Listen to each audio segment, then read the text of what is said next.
Okay, good afternoon and thank you for joining us. We shall take the usual format today and begin with the broadcast section. Chris Nightingale and Sky Sports News. Away you go, Chris. Hi Liam, if we could please just start with the team news and specifically maybe Reece James. Yeah, no, Reece is fit. Small issue. He's feeling unwell today.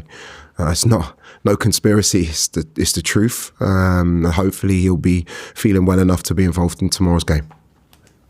Tomorrow will be a month since your first match in charge. It's very clear that you're enjoying your time here. Do you feel like your message is getting across to the players and how you want to build?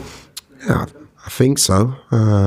It takes time. But in terms of what's been really encouraging and really pleasing is that the players have taken on so much information, so many team meetings, not many training sessions, and they've put into practice what we've wanted in the main. So yeah, pleasing signs, but we need to continue in that vein.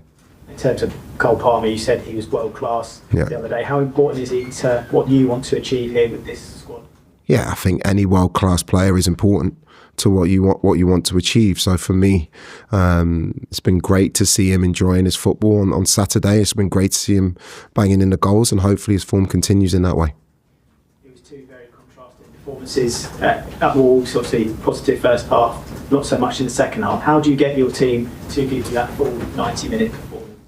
Yeah, I think that's the perfection that you're striving for in every training session, every meeting, every game that you play. Even in the second half, there were some really, really pleasing things in terms of controlling the game, but because the level was so high in the first half, we didn't achieve that level. My aim is that we play a really high level in every minute of every game, and we've had a few conversations about that in the last few days. Thanks, Chris. Soraya? Hi. It's still early days, and we know you don't like to limit your players, but when we've seen Josh Achiampong in his time at Chelsea, he's mainly played as a centre-back. Yeah. Under you, we've mainly seen him as a right-back. Do you see him as both? And when he's competing to play, is it more for that right-back? Yeah, if you look at, firstly, Josh is an amazing talent. In the time I've been here, which is a month, I've got to meet him. I've got to meet his parents, and you can see why he's such a great lad, because he's been brought up in the right way. Josh has got immense potential. What I like to do with all of my defenders, especially at the age they are, is put them in different positions because it improves them. It improves their understanding of the game. It improves their positioning.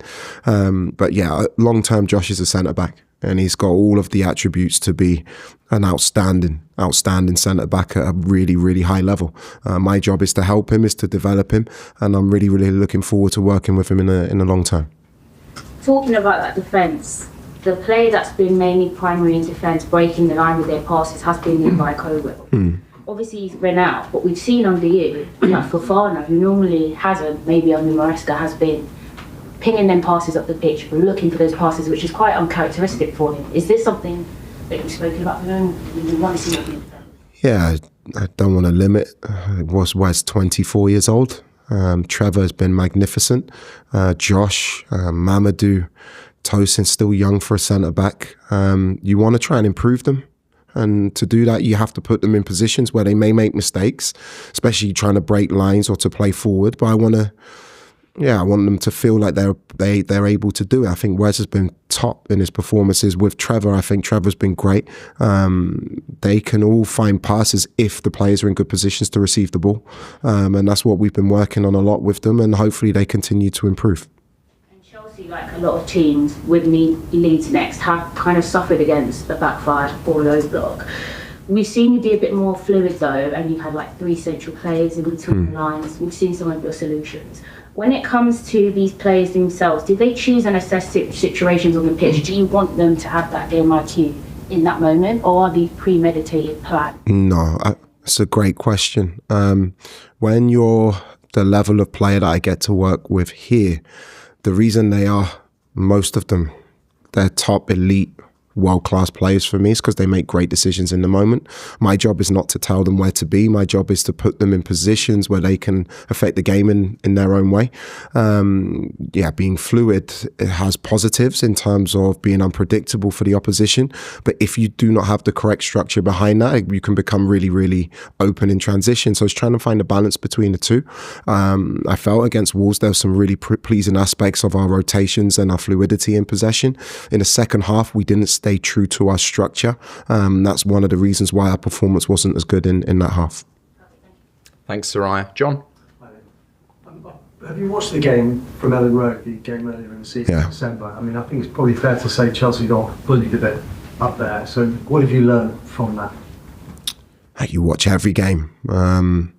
It's very difficult for me because I watch games. When I first watched that game, it was as a neutral. I had no idea within 2 or 3 months I'd be manager of Chelsea.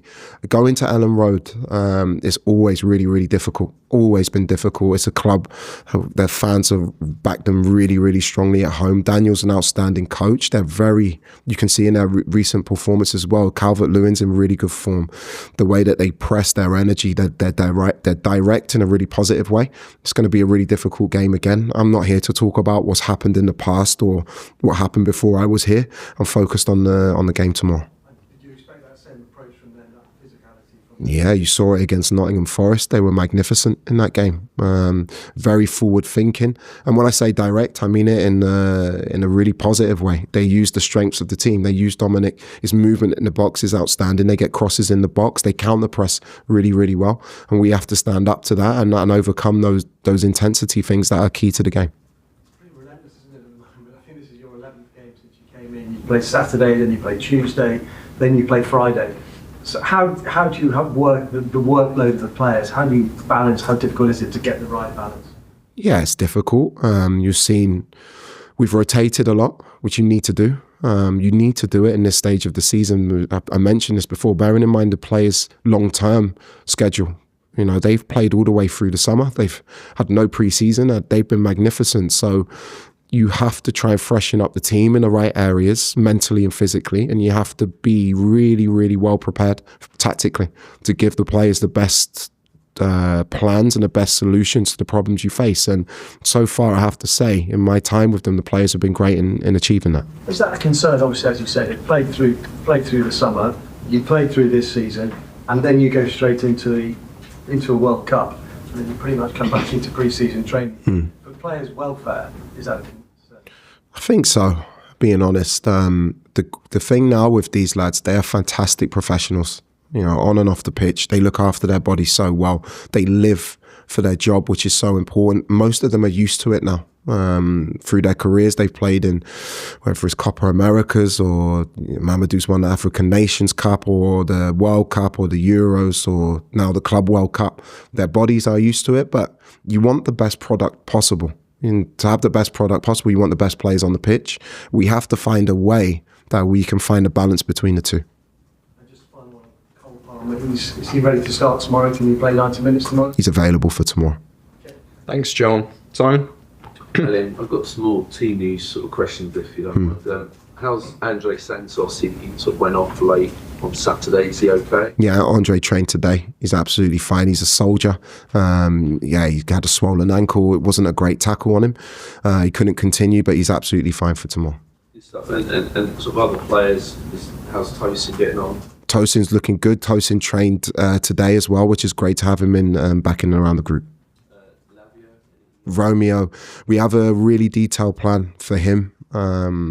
He was back on the training pitch with us the last 2 days. It's been great to see him. He's such a great player. You know, we all know that. But what we have to do is make sure that when he's back for good. So we're just making sure that he gets the right plan over the next 10 days to 2 weeks to achieve that. No, nothing new. Thanks, Simon. Rob? The squad have shown they can take on the best teams in a football sense, but do they still need to prove some mental toughness? And after what happened at Ellen Road, would this be a good step towards that? I don't speak about what's happened before me. I can speak about what I see. Our 2 defeats came against what many people say are the best team in Europe. And I look at those 2 games and the situation we had in terms of player availability. We didn't have full player availability in both of those games. Players are showing me, in my time with them, extreme mental toughness, extreme quality, to come back from 2 goals down against West Ham, to come back in Napoli when they're behind. I'm not questioning their mental toughness at all. Quite positively about you and the impact you've had in the last few days.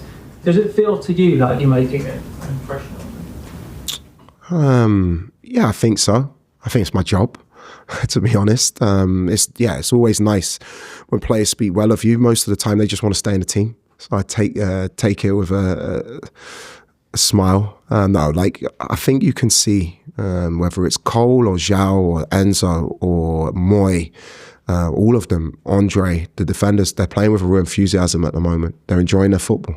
And as a coach, that's very pleasing to see, because if you don't play with enthusiasm, you don't play with energy or intensity. So at the moment, things are looking good. We have to continue. The demands have gone up. It's going to be a physical game tomorrow, but the signs are looking really, really good for what we want to achieve together. Thanks, Rob. We'll finish with Martin. Hi Liam, in the 9 games you've been in the dugout, Chelsea scored 22 goals, 11 different goal scoring. If you count the game that you watched at Fulham, a 12th different goal scorer. Is that a consequence of the way you're wanting your team to play, or is it a consequence of the fact that you do, through rotation, change the team a lot? I just think it's to do with the fact we've got so many good players. To be honest, we've got so many different threats. You see Marc Cucurella, you see Malo Gusto heading the ball and the opposite fullbacks in the box trying to score. That's the type of football that I believe in. And when you have different threats on the pitch, it's so difficult to cover that. So at the moment, in terms of goal scoring record, it's really, really good. I would like more clean sheets with that. And we've got to try and make sure we get the balance of our game right. Thanks, Martin. Okay, thanks everyone. Cameras off, please.